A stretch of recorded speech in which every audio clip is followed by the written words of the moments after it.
Kemi një sallë gjyqi, kemi një gjyqtar që duhet jetë arbitër, kemi edhe një prokuror që kur hyn në sallën e gjyqit kthehet në palë, nuk është më organ procedues. Dhe kemi një avokat. Avokati dhe prokurori janë dy palë të barabarta në sallën e gjyqit.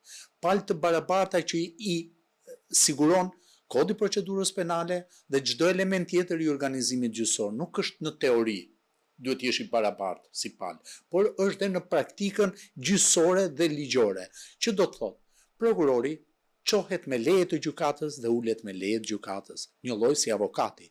Prokurori bën kërkesa, një lloj si avokati. Prokurori nuk mund të veprojë si një organ procedues që duhet filloj hetimin brenda sallës gjyqit. Në sallën e gjyqit, arbitri që nuk lejon dhe mizat të mos pipti është vetëm gjyqtari. Dhe këtë kuptoj dhe me faktin që në rast se në sallën e gjyqit ndodh një vepër penale, përgjegjës për të filluar ushtrimin e ndjekjes penale është vetëm gjykatësi, nuk mund të jetë prokurori. Për këtë arsye, ngjarjen e fundit, të cilën ju i referoheni dhe është bërë tashmë publike, është një këmban alarmi për tëra palët, është një këmban alarmi për popullsinë, sepse tregon dy elemente të rëndësishëm. E para, represivitetin e prokurorisë, të mos ditë ku ka vendin e vet. Dhe e dyta, të kurrjen, tulatjen dhe fshehjen e gjykatës. Në një situatë të tillë, gjykata duhet kishte ndërhyrë shumë fort, duke i tërhequr vëmendje dhe prokurorit. Por fakti që ndodhi ngjarje e tillë, vazhdon zinxhiri i paligjshmërive. Çfarë do të ndodhë në sallën e gjyqit, përgjegjës së gjyqtari. Kjo iku, por edhe konteksti i fjalëve që përdoren në sallën e gjyqit nga avokati për të mbrojtur lirinë dhe të drejtën personale të klientit të tij, nuk mund të përkthehen në kanosje. Në të kundërt, do ishte shuar për avokat sistemi, sepse do arrestoheshin të gjithë në rast se do ngrinin pak zërin dhe do bën një kundërshtim për provat. E thënë me pak fjalë, kur hyn në sallën e gjyqit, zoti i sallës është gjyqtari, jo prokurori.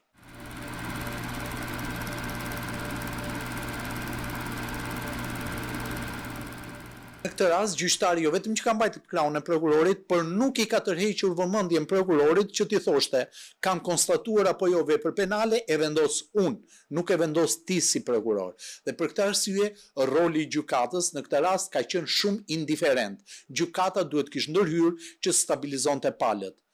Pra, në rast se avokati thot një fjalë më tepër, gjykata i tërheq vëmendjen, të njëjtën gjë duhet bëj dhe me prokurorin. Dhe prokurori kur thot një fjalë më tepër, gjykata duhet i tërheq vëmendjen. Për këtë arsye është prishur një balancë shumë e rëndësishme, e cila për hir të vërtetës vitet e fundit po duket se po rrinte vetëm formalisht. Nuk ishte një thelb në të qëndruar, por me këtë që ndodhi sot dhe formalisht ajo u shkatërua. Dhe për këtë arsye nuk duhet të kthehemi në retrospektivën që hetimi dhe prokurori është mbi gjykatën, sepse të paktën Shqipëria e di se ç'do të thotë kjo gjë.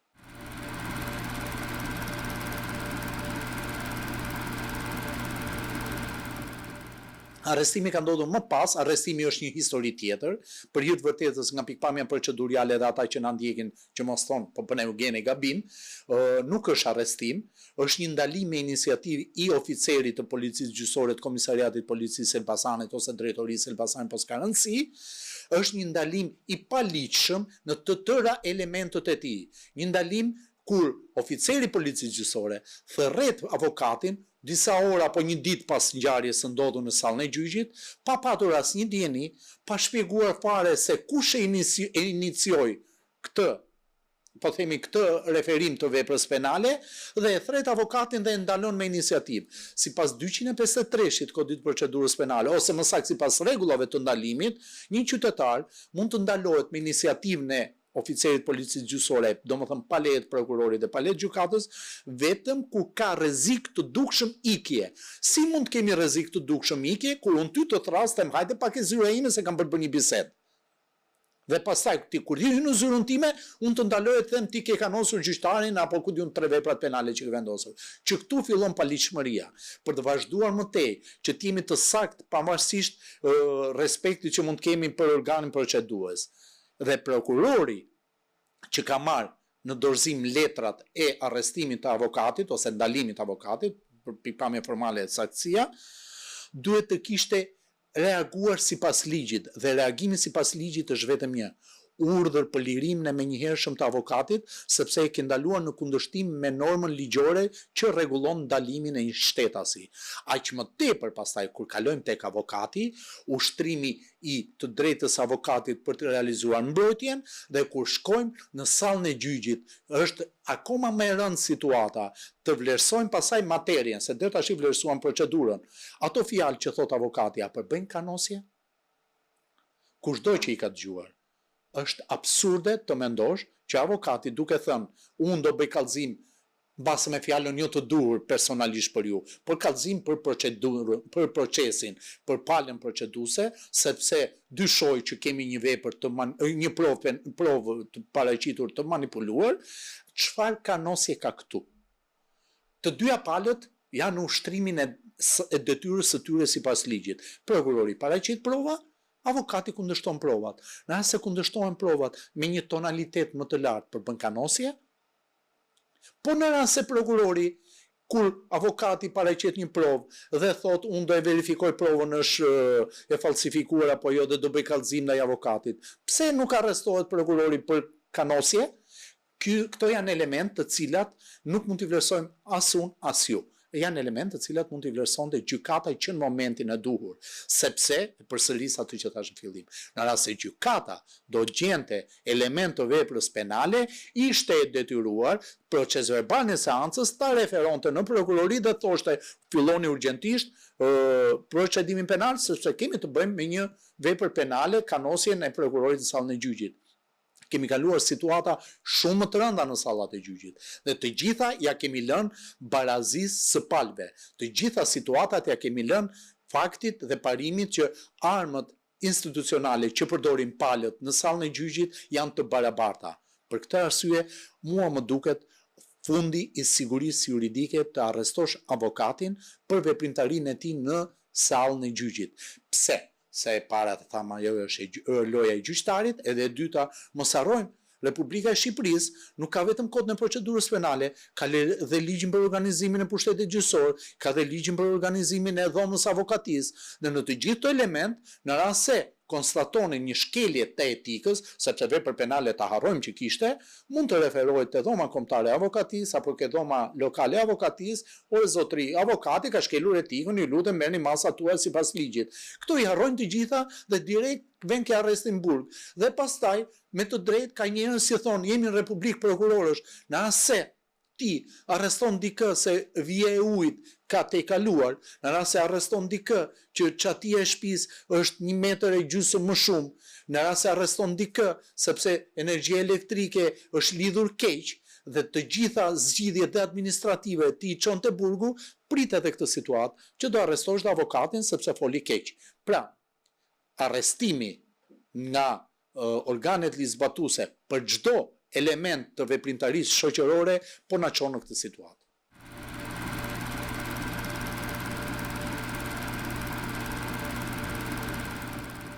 Është bërë një manipulim me një bisturi shumë të bukur dhe shumë fine të opinionit publik, dhe çfarë ka ndodhur?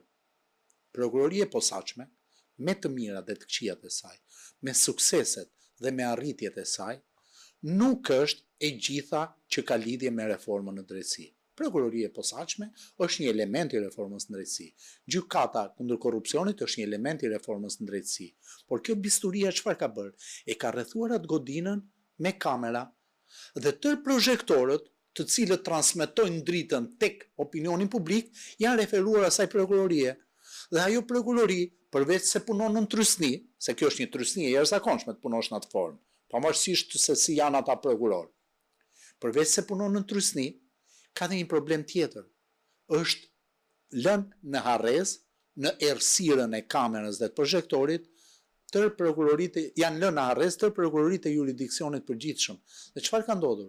Opinionit publik i është shitur ai sukses, i mirë i keq, por ka një arritje të prokurorisë posaçme. I është shitur ai, shiko, unë bëra reformën në drejtësi, po futa një ministër, një ish ministër në burg, një kryetar bashkie, një ish kryetar bashkie. Dhe qëllimisht është harruar halli i përditshëm dhe halli i përditshëm. Problemi më madhor konsumohet në prokuroritë e jurisdiksionit përgjithshëm, nuk konsumohet në prokurorinë e posaçme. Halli më madhor konsumohet në Elbasan, konsumohet në Shkodër, konsumohet në prokurorinë e jurisdiksionit përgjithshëm në Tiranë. Këto janë lënë harres. Nuk e dim se si punon një prokuror i prokurorisë e jurisdiksionit përgjithshëm, sa dosje ka në dorë, çfarë cilësie ka ky procedim, çfarë shpejtësie ka zhvillimi i procedimit dhe të gjithë këto element na çojnë pastaj që ne të shohim një represion në kuptimin e plot të fjalës të prokurorisë, sepse është lënë harres, nuk është lënë në sy të opinionit publik. Dhe mbi të gjitha justifikimi, reforma nuk e ka dëmtuar, por reforma e ka krijuar këtë strukturë. Justifikimi që meqense ne jemi pak, nuk e realizojmë dot procesin shpejt dhe sakt, çon në këto rezultate. Por të gjithë këto element nuk duhet të konsiderohen si element të cilët duhet të bien, si thua, në kurriz të hallexhiut. Në kurriz të hallexhiut nuk është puna e prokurorisë posaçme. Punon mirë, punon keq prokuroria e posaçme arriti qëllimin e saj. Donte të hiqte nga fjalori i gjuhës shqipe pa ndëshkueshmërinë e personit, e hoqi, po tashti ku jemi, çfarë po bëhet me atë që quhet konsumimi i përditshëm i drejtësisë, me atë që quhet konsumimi i përditshëm i konflikteve si do zgjidhen, që mos shkojmë në vetgjysi, që mos shkojmë në element që e largojnë qytetarin nga organet ligjzbatuese dhe nga drejtësia, dhe mos shkojmë në fundit në një përplasje në thonjza sociale mes organeve ligjzbatuese dhe opinionit publik. Të gjithë këto element duket e përsëris. Bisturia e propagandës i ka qarë. Bisturia e propagandës e ka bërë që prokuroria e jurisdiksionit përgjithshëm të jetë diçka rutinë dhe e harruar dhe prokuroria e posaçme të jetë gjithçka. Jo se nuk është, po është për pjesën e vet. Po ai 99% i popullit ku ndodhet,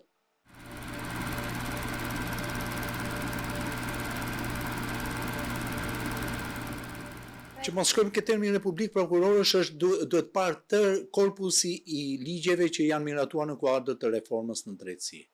Është një korpus i cili nga dita në ditë po tregon që çedon. Është një korpus i cili po tregon që nga dita në ditë varka po merr ujë. Dhe të thuash që un po pres ta koalidoj dhe kanë kaluar 10 vjet është e pafalshme, sepse hallet e njerëzve konsumohen, njerëzit futen në përburgje, nuk dalin më, ju shkatrohet jeta dhe unë tash të pres derisa të kuptoj që në rast se prokuroria kontrollohet nga drejtuesi i prokurorisë sepse ishte e centralizuar, sot ka një pavarësi e cila merret her pas here dhe gabim si absolute, ka një pavarësi e cila nuk kontrollohet në mënyrën e plotë të fjalës nga KLP-ja, me këtë rast po të shjelloj dhe hartën se si mund të funksionojë llogaridhënia, apo nga ILD-ja për prokurorët, dhe nga KLG-ja apo ILD-ja për gjyqtarët. Ky sistem, sot që flasim, nuk ka dhënë asnjë rezultat. Baballarët e reformës u kujdesën që të krijojnë shumë ligje, por harruan të kuptojnë. Në rast se çmendet një prokuror dhe KLP-ja nuk vepron, ILD-ja nuk vepron, ku do vemi? Ka patur raste në të cilat me të drejtë prokurori i përgjithshëm i Republikës së Shqipërisë ka thënë, "Ore, kam veprimtari të një prokurori në X rreth dhe nuk kam asnjë instrument për ta kontrolluar dhe për ta, si thuash, kornizuar brenda ligjit, sepse ligji, nga që u kujdes të decentralizonte, harroi që KLP-n e bëri, po themi, inekzistente në kontroll dhe i lëdën praktikisht jo ekzistente për kontroll. Dhe në rast se ILD-ja dhe KLP-ja nuk arrin të kontrollojnë, prokurori i përgjithshëm i ka duart e lidhura, siç i ka duart e lidhura dhe drejtuesi i prokurorisë posaçme për veprimtarinë që mund bëjë një prokuror aty. Për këtë arsye, mendoj që balanca mes pavarësisë për të marrë vendime të drejta dhe pavarësisë për të mos dhënë llogari është prishur. Është një bilanc i cili në rast se do vazhdoj të degradojnë në këtë formë, do kemi prokurorë të cilët do thonë nuk pyes më as për KLP, as për drejtues prokurorie, as për ILD dhe si do ja bëjmë. Përveç kësaj, ma shkas nga ngjarja e fundit në Elbasan, pavarësisht defekteve që kishte centralizimi shumë i madh i prokurorëve, në rast se do kishte një lloj centralizimi, sot do i kërkojë llogari drejtuesit të prokurorisë dhe do i thuaj, "Ore mirë, një prokuror në seancë e kuptoj që është vepër penale. Po prokurori dytë që pranoi arrestimin, s'është prokuror tjetër ai që bën arrestimin, dhe ai nuk e pa. Për këtë arsye, mungesa e kontrollit, mungesa e qartë institucionale e kontrollit dhe e llogaridhënies po krijon këto situata.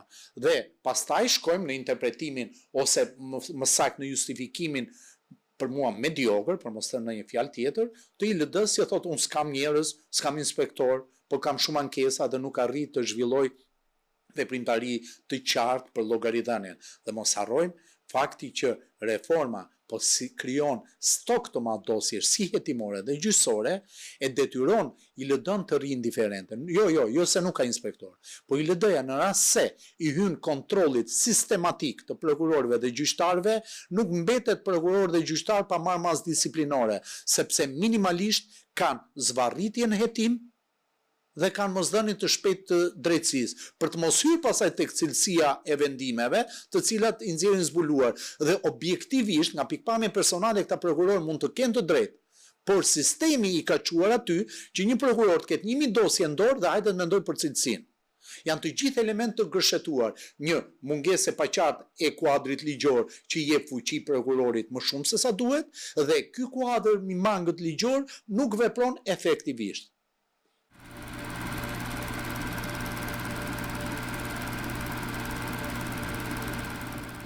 Reforma në drejtësi patjetër që duhej, sepse reformë gjithkush ka dëshirë të bëj për të patur një stat të ri, një zhvillim të ri. Termi reforma, ishim dakord që të kishim një reformim të sistemit drejtësisë. A duhej që sistemi drejtësisë të merrte një pavarësi totale nga politika?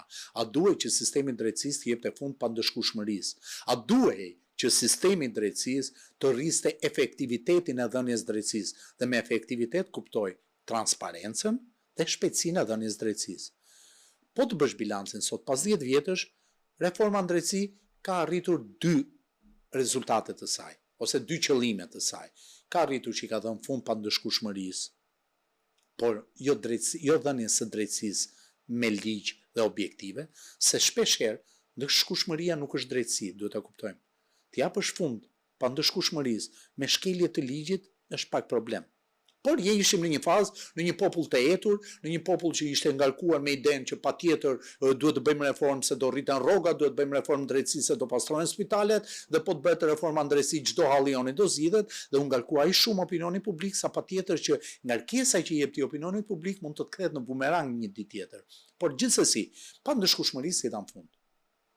I dhan formalisht por nuk i dhan fund objektivisht dhënies drejtësisë, se ndëshkueshmëria me drejtësinë janë komplet të ndryshme. Të japësh drejtësi është tjetër dhe të ndëshkosh është tjetër. Megjithatë, ky është një element i reformës që unë e quaj të mirë, të realizuar, sepse u realizua një prokurori e posaçme që ne se kemi pasur kurrë ndonjëherë për të luftuar korrupsionin në nivelit zyrtarëve të lartë, dhe gjykata e posaçme. Për sa i përket pjesës tjetër të reformës, në të tërë elementet e saj, ajo ka qenë një dështim spektakolar. Realizuan vetëm subjektivisht reformën. Hoqën emra, vendosën emra. Me njeriu e ri nuk krijohet reforma. 50 vjet ka thënë Enver Hoxha, do sjell njeriu e ri, do bëj reforma të krijojë njeriu e ri. Njeriu i ri është i prirur të dështojë. Njeriu ikonizuar me ligje është i prirur të ketë sukses. Prandaj, subjektivisht reforma hoqi disa persona, vendosi disa të tjerë. Objektivisht, fakti që organizma ndërkombëtar shumë serios, si Komisioni i Venecias, i thonë Shqipërisë, je shumë e vogël për të patur personel për të bërë një reformë kaq rrënjësore. Megjithatë, Republika e Shqipërisë vazhdon çon në faktin që krijohet një korpus kuadrosh brenda sistemit të drejtësisë që janë të pa trajnuar dhe janë të pashkolluar mirë dhe sigurisht pa përvojën e duhur.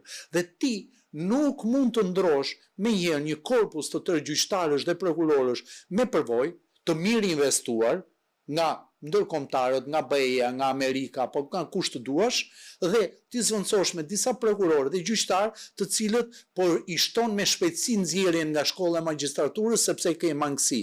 Dhe të gjithë këtë hendek që krijon çon në një rezultat shumë të tmerrshëm negativ. Në rezultatin e krijimit të një stoku prej 140.000 dosjesh në gjykatat shqiptare, dhe mira dosjesh në prokurorinë shqiptare që nuk po hetohen dhe po harrohen.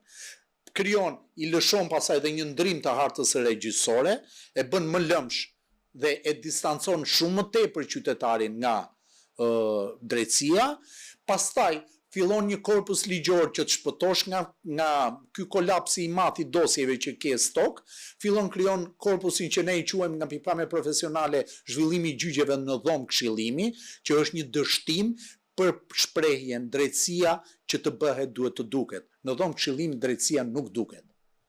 Dhe për këtë arsye largohesh më tepër nga opinioni publik.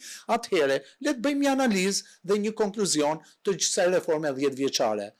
Kemi një strukturë të posaçme që mirë apo keq po funksionon dhe ka rezultate konkrete, dhe kemi një sistem gjyqësor në prokuroritë dhe gjykatat e jurisdiksionit të përgjithshëm në kolaps dhe pothuajse të bllokuar. Ja vleti që reformat të pritet dhe në 10 vjet të tjera që t'jap rezultate, në rast se reforma është 20 vjeçare, ajo nuk quhet më reformë, quhet evolucion.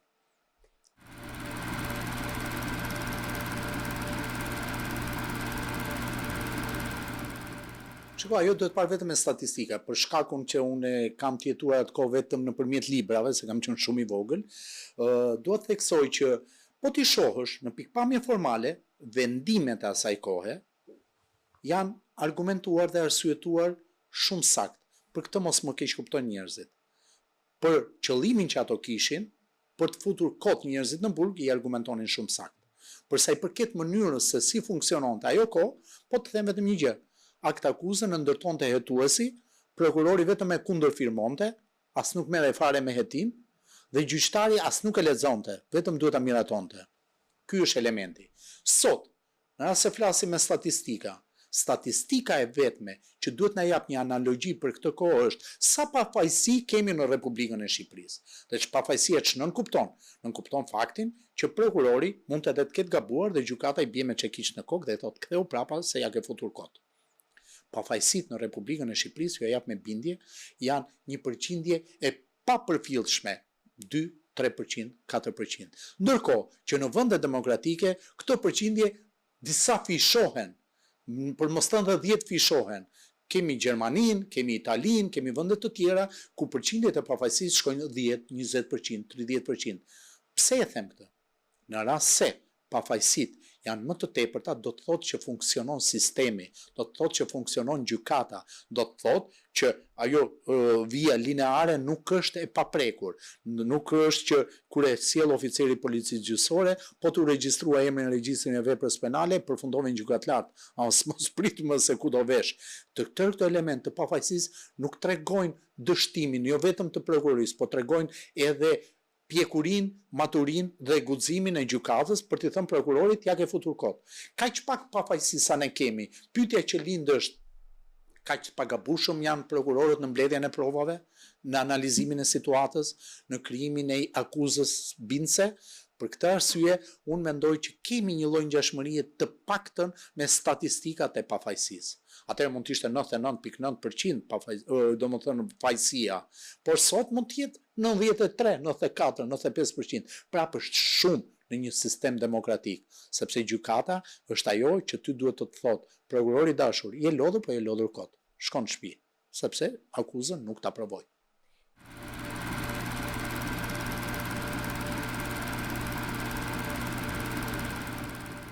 Në rast se i dham fund pandëshkueshmërisë, është momenti t'i japim zë drejtësisë.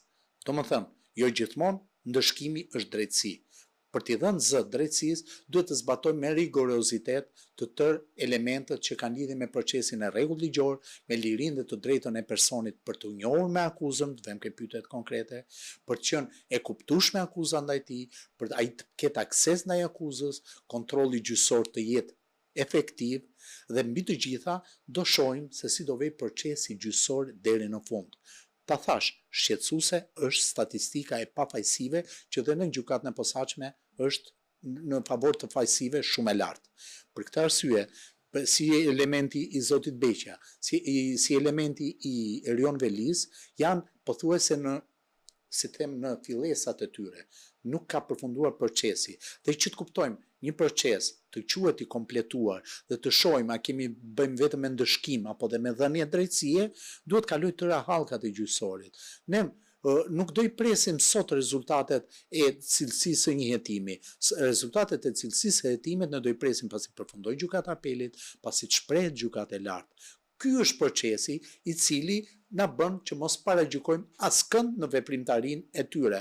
Po, unë vazhdoj të them që masat e sigurimit represive me arreste në burg për personazhe të cilat nuk përbëjnë më rrezik shoqëror, për personazhe të cilët nuk prishin më provat, s'kam pse të jenë masa represive arrest në burg. Mund të jenë masa të cilat mundësojnë një proces të rregullt ligjor që ai të paraqitet sa herë të duhet para gjykatës.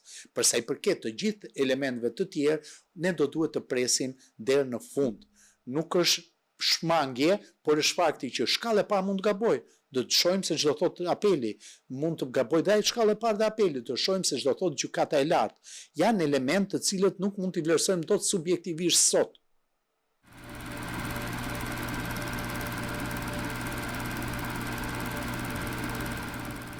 Për fat të mirë duhet të them që gjykata kushtetuese vendosi pak dinjitet në këtë shtet, sepse në procesin e shkarkimit të Erion Velis, në tërë procesin administrativ disiplinor, që shpeshherë Këshilli i Ministrave rreket ta quaj si një veprim të rëndomt për miratim në vendimin të Këshillit Bashkiak, është një proces i parregullt për sa i përket mënyrës së kryerjes së tij. Dhe referuar dhe praktikës së gjykatës kushtetuese të Republikës së Shqipërisë. Ky proces kishte dy elementë të rëndësishëm të cilat gjykata kushtetuese me të drejtë duhet i shoh, siç ka filluar të shoh me pezullimin e vendimit të presidentit. E para, një person çfarëdo lloj mase represive që të merret ndaj tij, çfarëdo lloj procedimi që të vendoset ndaj tij, si administrativ disiplinor, si penal, si civil, ka një të drejtë të pamohueshme që është e drejta për të kuptuar drejt se për çfarë akuzohet dhe për të dhënë shpjegimet e tij përballë atij institucioni që po bën procesin. Në këtë rast kjo gjë nuk ka ndodhur dhe kjo është një drejtë për të cilën mos shkojnë në Strasburg, por në gjykatën kushtetuese ka 4 vendime që i quajnë për procese të parregullta në rast se nuk dëgjohet personi personalisht ose nga avokati i tij që ai do të emëroj. Pjesa e parë. Pjesa e dytë, mënyra e shkarkimit, forma e shkarkimit për shkak të nenit 62 të ligjit mbi vetëqeverisjen vendore, automatikisht të çon në lidhje organike me nenin 115 të kushtetutës. Dhe ai që rreket ti veçoj këto dy nene, nuk ka kuptuar asgjë nga ansambli i ligjeve, pavarësisht specializimit apo ekspertizës që mund të ketë. Prandaj, në rolin e rojes së saktë të kushtetutës, gjykata kushtetuese ka vepruar shumë mirë duke pezulluar dekretin e presidentit, sepse gjykata kushtetuese për të dy këto element që unë thash, metodën procedurale dhe metodën materiale të shkarkimit të kryetarit Bashkisë Tiranës duhet t'i shoh patjetër me shumë kujdes. Dhe është e shkruar e zezë mbi të bardhë, shkarkimi për çfarë do të ndodhi ka të drejtën e ankimit. Dhe kur e drejta e ankimit realizohet, patjetër që procesi duhet të pezullohet. Nuk mund të më thuash mua, mos e kam shkarkuar me kushtetutën, por e kam shkarkuar me atë ligjin. Jo zotri, kushtetuta jep parimet bazë, kurse parimet e hollësishme japin ligjet e posaçme. Pyetja që lind është për këta kritizerët e kësaj situate. Në rast se një person shkarkohet vetëm sipas ligjit mbi vetëqeverisjen vendore. Ligji mbi vetëqeverisjen vendore nuk ka parashikuar ankim. Pse e bëri ankimin ai? Sepse ka parashikuar kushtetuta, sepse ligjet nuk janë drejtëza paralele. Ligjet janë që konvenojnë me njëri tjetrin, bashkëpunojnë me njëri tjetrin dhe mbi të gjitha kushtetuta është ombrella e madhe, telat e ombrellës janë ligjet.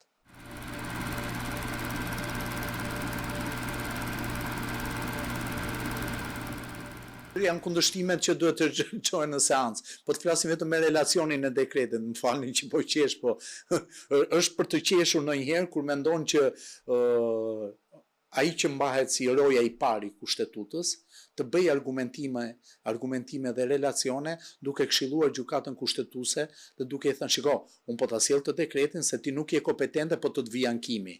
Këto janë supozime jo vetëm jo ligjore, po janë dhe supozime shumë qesharake. Ti do mbash vendin tënd që takon, do bësh dekretin. Unë, si gjykatë kushtetuese, do e vlerësoj. Është dekreti jot në rregull apo jo? A është kompetente apo jo gjykata kushtetuese të vlerësoj ankimimin e kryetarit të bashkisë? Është gjykata kushtetuese që e merr këtë vendim. Nuk e orienton ti si presidenti i Republikës. Ti maksimumi mund bësh kërkesë me këshilltarët e tu dhe thuaj gjykatës kushtetuese, kërkoj të shpallni mos kompetencën. Por këtu gjykata kushtetuese ka duhet e lidhura, sepse gjykata kushtetuese deri më sot që flasim ka gjykuar 4 ish kryetar bashkish dhe do të thotë që jurisdiksionin a priori e ka marrë, e ka quajtur kompetencë të vetën shkarkimin e një kryetari bashkie. Për këtë arsye, mua më duk jo profesionale, jo etike, nga zyra e presidentit të Republikës, reagimin ndaj gjykatës kushtetuese. Dhe mbi të gjitha, vlerësoj reagimin e gjykatës kushtetuese për marrjen e vendimit për pezullim, se në fakt për hir të vërtetës ai vendim nuk duhet marrë fare, sepse automatikisht dekreti duhet pezulloj me ankimin.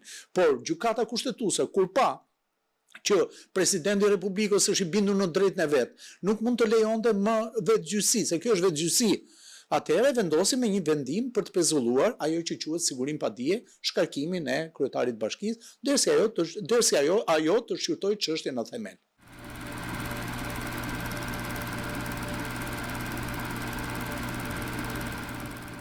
Shpesh Këshilli i Ministrave, për mos thënë vetëm kryeministri, i ka relativizuar vit pas viti, duke e degraduar situatën në këtë formë ku jemi sot. Dhe si e ka realizuar degradimin dhe relativizimin, duke mos i dhënë më rëndësi kuvendit të Republikës, duke bërë kuvendin në një pazar i cili shpesh herë nuk njeh se ç'është procedura parlamentare, duke çuar në kuvend në Republikës personazhe që shpesh herë kthehen në qesharak, duke e çmontuar sistemin e drejtësisë në kuptimin e pavarësisë, autoritetit, sepse të kesh ngarkesë në punë, të kesh zvarritje të çështjeve, sigurisht që çmontohesh edhe për sa i përket besimit te publiku. Duke çmontuar në fund edhe presidentin e Republikës me veprimtari të cilat ja imponon qoftë edhe me shkresë, duke i thënë më mirë ato këtë shkarkim apo jo, relativizimi të institucioneve të çon në perceptimin që patjetër Këshilli i Ministrave me kryeministrin janë zotër të këtij vendi. Republika nuk është parlamentare, se parlamenti nuk e dim se çfarë bën, nuk e dim se çfarë vendos. Republika nuk është më në një kontroll të plotë të kushtetutës, sepse presidenti çfarëdo që thotë Këshilli i Ministrave e miraton, dhe në këtë kuptim relativizimi të institucioneve vetëm i Këshillit të Ministrave jo çon në këtë perceptim që ju e keni të drejtë, ky është perceptim për mos ta thënë pa prova, po është një perceptim në shprehje, një fakt i ditur botërisht nuk ka nevojë për hetim. Dhe për të gjitha këto element, ne duhet të mendojmë se si do dalim nga ky qark, se si do dalim nga ky rreth vicioz që është krijuar. Dhe që të dalësh nga ky rreth vicioz që është krijuar, duhet patjetër që të rishosh reformën në drejtësi, që të rishosh faktin a jemi vërtet organ republikë që kemi organe të pavarura drejtësie, a jemi vërtet republikë që kemi dhe një parlament i cili luan rolin e qartë të llogaridhënies. Më thoni, kur është bërë llogaridhënia më e fortë në parlament këto vitet e fundit? Nuk mbaj mend diçka të tillë. Edhe kjo e fundit që ndodhi mes organeve të qeverisjes së gjyqësorit ishte një parad suksesesh dhe po themi statistikash dhe asgjë më tepër, nuk pati një analizë thelbësore. Të gjithë këto element, jo se nuk i shef Këshilli i Ministrave dhe kryeministri, i shef, po i pëlqen të relativizohen në këtë formë.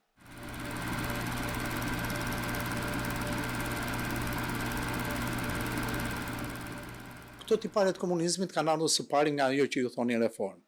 Në rast se më para bëj një kongres dhe vendosej plani 5 vjeçar, këtë rrallë do të ndryshe. Bëhet shpallet reforma territoriale, vazhdojnë e 5 vjet. Shpallet reforma në drejtësi, këtu nuk u heci, vazhdoj 10 vjet, do vazhdoj 10 vjet të tjera dhe nuk e di ma do qullosin gjë. Shpallet ku diun, reforma në arsim. Dhe të gjitha këto, në mënyrë analoge, janë planet 5 vjeçare.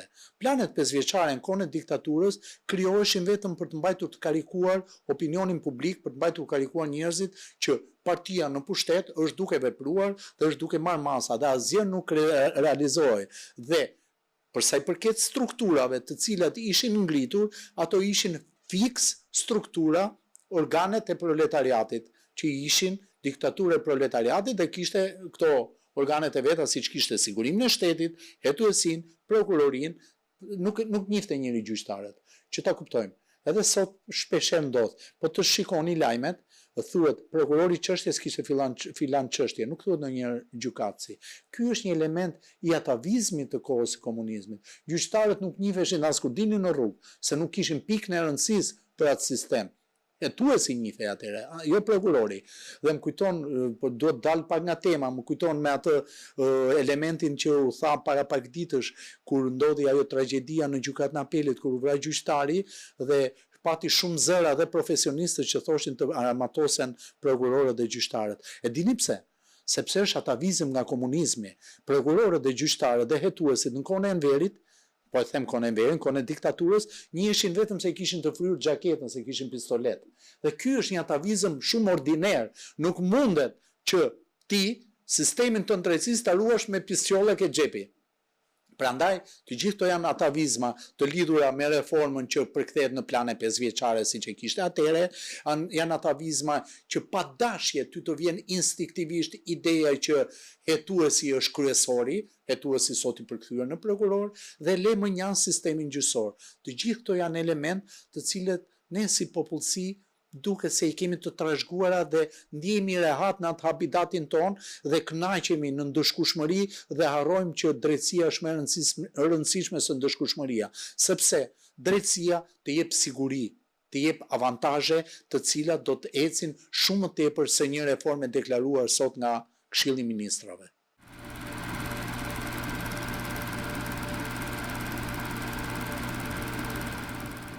Shpesh herë është një, unë e quhet të domosdoshme, pavarësisht se në Shqipëri ka qenë shumë, ata që quhen informatorët e policisë, këtu trashëguan bashkëpunëtorët e sigurimit të shtetit u përkthyen në informatorë të policisë së shtetit, sidomos vitet e para deri në vitet 2000, ne kishim shumë informatorë të cilët deri në vitet 90 spiononin për agitacion dhe propagandë, pas vitet 90, po ky grup njerëzish u mbajt nga policia e shtetit, u rekrutuan ose ju ndryshua drejtimi i rekrutimit dhe u përdorën për vepra kriminale, për spionim, po themi, të autorëve të tjerë. Por në përvojën time, unë kam hasur dhe zyrtar të lartë të shtetit, zyrtar të mediave, zyrtar të fushave të ndryshme dhe të politikës, të cilët mbase nga dëshira dhe atavizmi të kaluar, kanë qenë trashëguar edhe si agent apo bashkëpunëtor të shërbimeve jo miqësore me Shqipërinë, të shteteve jo miqësore me Shqipërinë. Kemi pasur dhe dosje të cilat na kanë çuar dhe në emra konkret dhe në hetime konkrete, dhe kemi kuptuar që spionazhi ka qenë dhe është në Shqipëri, por me një ndryshim. Më përpara, sigurimi i shtetit ka patur një strukturë të jashtëzakonshme, sepse do donte patjetër të mbante në kontroll çdo element të jetës shoqërore në Shqipëri. Sot, të paktën nga ana profesionale, bashkëpunimin e informatorit me policinë apo me shërbimet e tjera, ne nuk e kemi më në atë nivel. Nuk është nostalgji, por është çështje e cila duhet patjetër të kihet në konsiderat. Aq më tepër, këtë po e them jo me humor, por me dhimbje, që ne jemi një popull që jemi stërvitur për spionuar.